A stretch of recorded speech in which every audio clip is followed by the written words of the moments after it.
কংগ্ৰেছ দল তথা তেওঁলোকৰ নেতা পৱন খেৰা আৰু লগত সন্মানীয় গৌৰৱ ডাঙৰীয়া আছিল।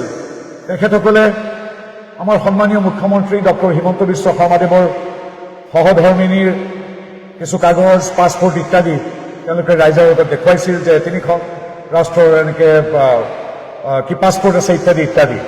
কিন্তু দেশৰ বিদেশ ৰাজ্যমন্ত্ৰী হিচাপে মই আপোনাসৱক জনাব বিচাৰিছোঁ, আমাৰ কূটনৈতিক চেনেল তথা আমাৰ অনুসন্ধানত আমি গম পাইছোঁ যে এই সকলোবিলাক সম্পূৰ্ণ ভুৱা, মিছা, অৰ্থাৎ ফেক এণ্ড ফেব্ৰিকেটেড, সকলোবিলাক ভুৱা কাগজ-পত্ৰ। গতিকে ৰাইজক এই ক্ষেত্ৰত আমি জনাব বিচাৰিছোঁ যে আপোনালোকে যেন এই আমাৰ যি কংগ্ৰেছ দল তথা তেওঁলোকৰ কিছু নেতৃবৃন্দৰ যি ভুৱা প্ৰচাৰ তাত যেন আপোনালোকে গুৰুত্ব নিদি সত্যৰ পক্ষত আমাক থাকি সদায় আশীৰ্বাদ কৰে। আৰু এগৰাকী সাধাৰণ নাগৰিক হিচাপেও আমি আন শতসহস্ৰ নাগৰিক তথা আমাৰ ভাৰতীয় জনতা পাৰ্টীৰ 65 লাখ সদস্যই কংগ্ৰেছৰ এনেধৰণৰ কাৰ্যক আমি ধিক্কাৰ দিছোঁ।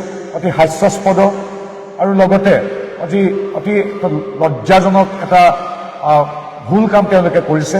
আৰু এইটো অৱশ্যে স্বাভাৱিক, যিহেতু তেখেতসকলে গম পাইছে যে অসমবাসী ৰাইজৰ আশীৰ্বাদেৰে ডক্টৰ হিমন্ত বিশ্ব শৰ্মাদেৱৰ নেতৃত্বত অসমত তৃতীয়বাৰৰ বাবে বিজেপি এনডিএ চৰকাৰ হ'বলৈ গৈ আছে।